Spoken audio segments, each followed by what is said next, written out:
Dieu a sa propre manière pour briser chacun de nous. David lui-même en témoigna dans 1 Samuel 17,47, déclarant très hardiment qu'il n'avait pas à compter sur l'épée ou sur aucune autre arme, mais sur Dieu.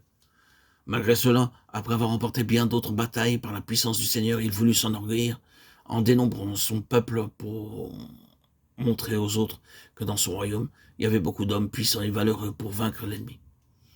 Il commanda à Joab de dénombrer le peuple. Joab lui rappela qu'il n'avait remporté aucune bataille par sa propre force ou par la force de son armée, mais que c'était le Seigneur qui avait combattu pour lui. Cependant, la parole du roi prévalut, et Joab dénombra le peuple jusqu'à ce que la colère de Dieu s'abattît sur David et qu'il l'amena sur l'aire de bataille. De Samuel 24, 15, 16, pour briser son orgueil.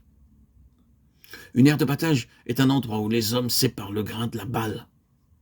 David commençait à tirer orgueil de sa connaissance, de ses projets et de ses plans. Mais Dieu lui dit, David, pourquoi appelles-tu habileté ce qui n'est rien que de la balle? Il devait être amené à l'ère de bataille pour être humilié, vidé, pour briser et chasser sa force et son indépendance. Dieu fait de même avec nous, afin de nous rendre complètement dépendants de lui. C'est cette ère de bataille qui devint plus tard l'emplacement du temple de Salomon, de Chroniques 3:1. Pour la même raison, le Seigneur a dû conduire David à l'ère de bataille dans 1 Chroniques 13:1-3. Plutôt que d'obéir à la parole de Dieu, David utilisa sa sagesse mondaine pour faire monter l'arche de Dieu. Ce fut un échec parce que David s'enorgueillit de son propre arrangement au point d'entraîner une foule en procession pour conduire l'arche. Dans Nombre 4, il est clairement montré comment l'arche devait être portée. L'arche ne devait pas être transportée dans un chariot, elle devait être portée sur les épaules des Lévites. Et David ignora complètement ce détail. Il voulait faire défiler son armée avec ses capitaines et ses chefs, et tout cela a abouti à un échec. Beaucoup de gens également tirent orgueil du travail de Dieu. Ils ignorent la parole de Dieu et pensent qu'elle est démodée.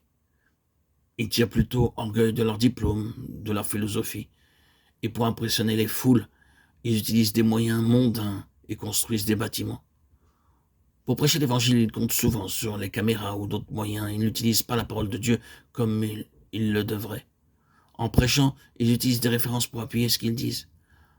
Les hommes ne peuvent aller à l'encontre de la parole de Dieu. Dieu utilise différentes méthodes pour briser l'orgueil de notre culture, de notre nationalité, de notre éducation. Ce n'est seulement que par l'humilité et une entière obéissance que nous pouvons bâtir la maison de Dieu, uniquement en reconnaissant l'autorité et la royauté de Dieu. Pour montrer cela, le Seigneur Jésus-Christ entra à Jérusalem sur un ânon, comme une humble personne, et non dans toute sa gloire. Nous voyons cet ânon marcher sur les vêtements donnés en son honneur. S'il n'avait pas obéi, mais s'il avait commencé à ruer, il n'aurait pas eu le privilège de marcher superbement sur les vêtements. Quel honneur pour cet ânon! Nous avons le même honneur lorsque nous portons le Seigneur Jésus de la bonne manière. Non que nous ayons droit à quelques honneurs en tant que serviteurs de Dieu, mais si nous obéissons au Seigneur pleinement où que nous allions, il nous sera témoigné de l'amour et de la gentillesse de bien des manières. Si toutefois nous commençons à ruer, nous aussi, nous serons corrigés. Le Seigneur Jésus est notre roi céleste et nous devons être placés sous son céleste ajustement, sous son céleste assujettissement. Beaucoup d'entre nous le prêchent comme un prophète et un faiseur de miracles, mais nous ne le prêchons pas comme le roi céleste et le roi de notre cœur. Cela demande beaucoup d'humilité, de douceur, d'obéissance et de disponibilité. Cette quatrième entrée du Seigneur à Jérusalem venant de Béthanie se fit sur un ânon et montré par cela qu'il entrait comme un roi. Nous devons d'abord introniser comme roi de nos cœurs, puis de la famille, enfin de l'Église, notre Seigneur dans nos vies. Alors seulement, nous pouvons aller avec fermeté et autorité prêcher l'Évangile parce que le roi céleste est intronisé en nous. Ce n'est que lorsque nous portons l'Évangile avec une pleine autorité et pureté et en toute humilité qu'il peut y avoir quelques résultats. Dans cette quatrième visite à Béthanie, ce grand secret nous est donné. Nous voyons dans Marc 11:8 quelle grande joie fut apportée dans la ville entière. Cette joie commença à Béthanie et continua à Jérusalem.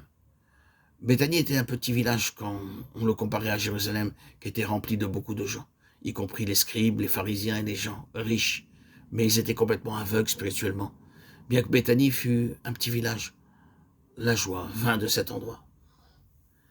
C'est avec un petit reste que le Seigneur va accomplir ses desseins bien que nous soyons un petit nombre. Dieu peut faire de grandes choses par nous si nous restons humbles et obéissants. Cela devrait être une obéissance de tout cœur et implicite, sans questionner. Faites ce qu'il vous commande.